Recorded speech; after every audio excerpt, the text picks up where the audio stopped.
Okay, in this video we are going to continue our discussion on inverse functions from the previous video. So before we do that, let's just take a brief recap of what we have studied so far. So we found that fx and f inverse x are reflections in y is equals to x line. Then we also found that given y is equals to fx, we can find f inverse x by interchanging x and y.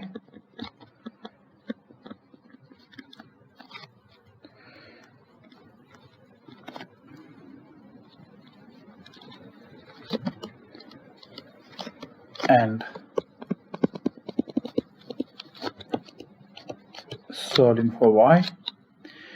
And we also found that f inverse x is equals to that x equals to x, because okay, I don't need to discuss more about this. And then finally we found that to have an inverse function,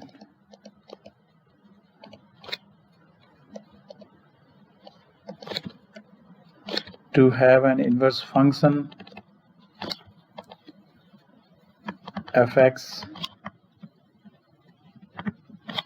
should pass the horizontal line test.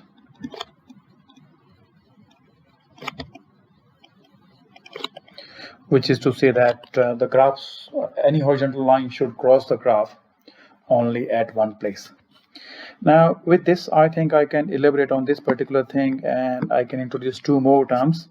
So we have what we call many-to-one functions. Many-to-one functions are those functions in which many values of x have one value of y. One example is y equals to x squared, where, for example, if we have x equals to plus 2 and x equals to minus 2, both of these values, so we got many values, they map to one value of y. Yeah, and other functions are one-to-one functions.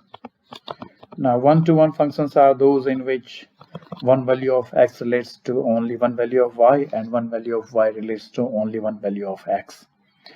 So they are one-to-one on both dimensions. Obviously, these kind of many-to-one functions will not pass the horizontal line test. So these many-to-one functions, they don't have inverse. But we will see how to deal with these kind of functions later in this video. So let's look at a few questions to practice, and we'll start with a simple question first. So suppose I have a straight line here, and it passes like this. This coordinate is -1, 0, and other coordinate is 0, 3, and then my line doesn't look like a straight line though, but I can give it a go. That's my straight line, and this is my basically fx. Now to find inverse of this function fx, I need to reflect this function in y equals to x line. I'm not able to draw this as carefully as I would have wanted to do. So this is my y is equals to x line. So all I need to do is I need to reflect my graph of fx in this line. Other way of doing that would be to just look at the two coordinates here. This is -1, 0 on fx. So on f inverse x, it will become 0, -1. So it will be 0, -1 here. and this point is 0, 3 on fx. So on f inverse x it would become 3, 0. So it would be something like this here, and you connect them. And what we have done basically is we have just drawn the reflection, but without actually doing reflection, but just using the points.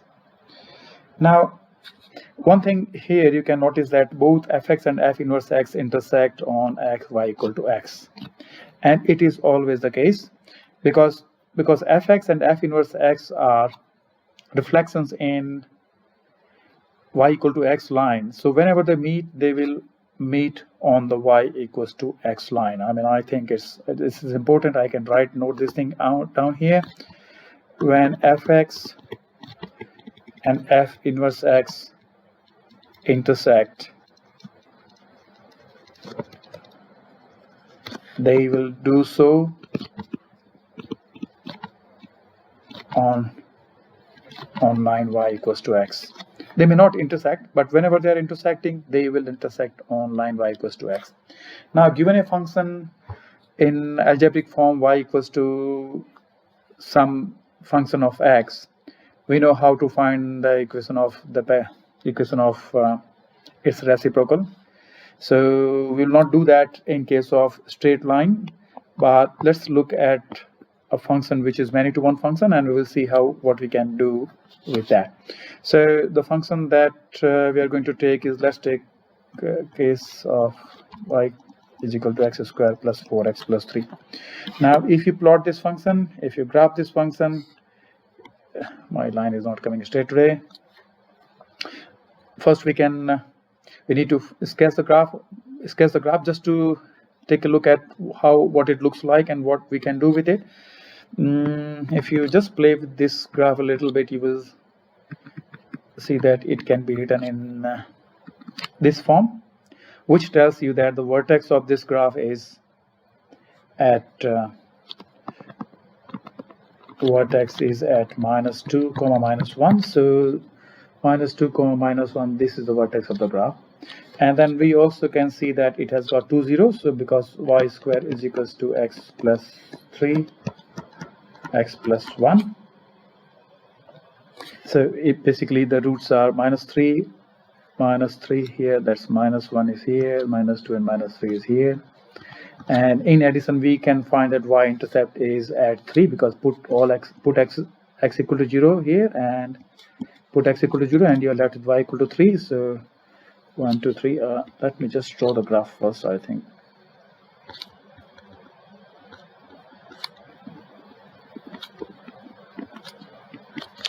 Okay, and this point is 0, 3. This point we already just found out, this is minus 2, minus 1, and this point is 0, minus 3, and this is 0, minus 1. Yep. So we can see that this graph does not pass horizontal line test. So it does not have an inverse function.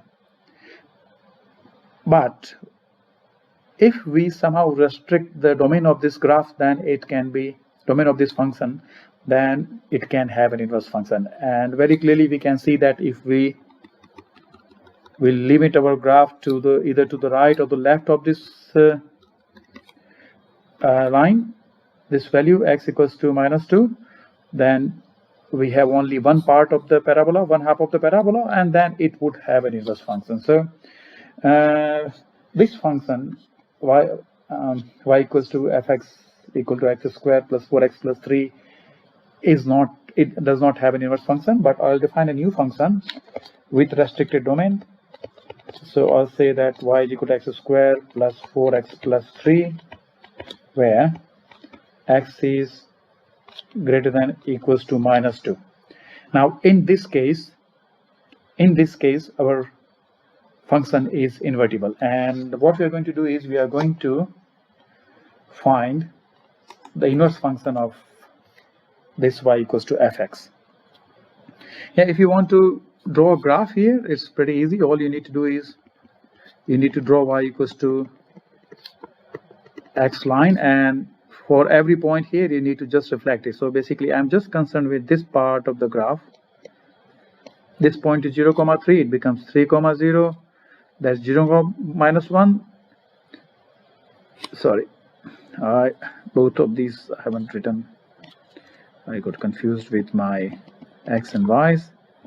So minus 1 comma, this point is minus 1 comma 0, so it becomes 0 comma minus 1. So you have that point here. This is minus 2 comma 1, so you have minus 1 comma minus 2, which basically will be here. So if you draw it, you will get a function like looking like this, which basically is a reflection of this graph here. Yeah, but we want to find an expression for the inverse of this function. So what we do is, we, as already discussed, we write it like this: y is equals to x square plus 4x3. That is your f.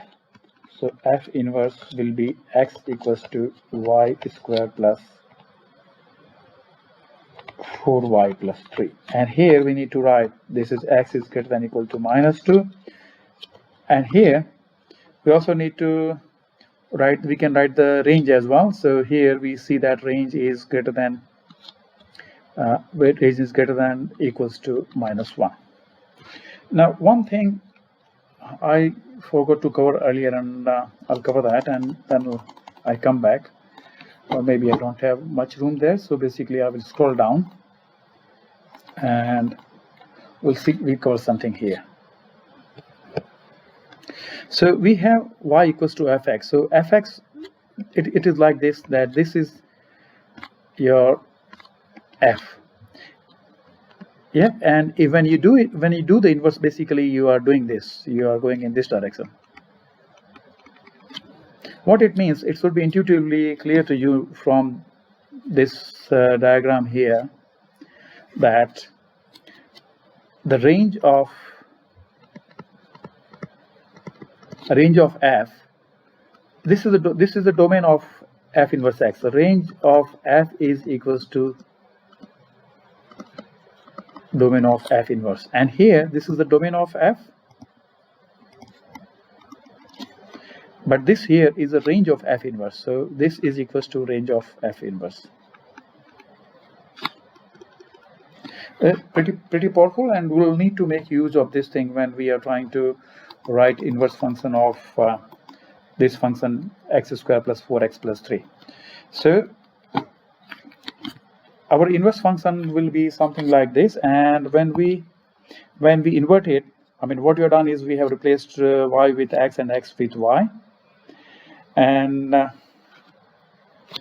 then we need to also invert this. So instead of x being greater than or equal to minus 2, it will be y greater than or equal to minus 2 and x greater than or equals to minus 1. Yeah, just as we discussed here, the range of one is equals to the domain of the other. Yeah, okay, now we need to, that done, we need to solve this for y. So how will we do this? Let's look at this: y square plus 4y plus 4 minus 1, that becomes y plus 2 square minus 1,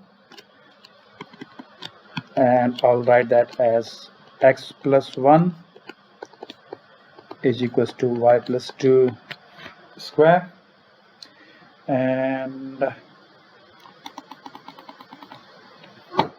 not that much, let's bring it back. Okay, and that will tell you that y plus 2 is equals to plus minus square root of x plus 1, and that will tell you that y is equals to minus 2 plus minus square root of x plus 1, and I need to copy those down here as well. So x is greater than or equals to minus 1 and y is greater than or equals to minus 2. Now we need to analyze it, because it's give you two functions here, and it's giving 2 here because our domain was limited, but that domain we haven't taken into account here. So we need to see that y has to be greater than minus 2, which means y has to be greater than minus 2, which clearly means that you need to have plus here, because if you take minus here, if you take this minus, then y becomes less than minus 2, which is not allowed as per this given range here. Yep, and that gives you your inverse function. So this is the inverse function that we have found for our function this.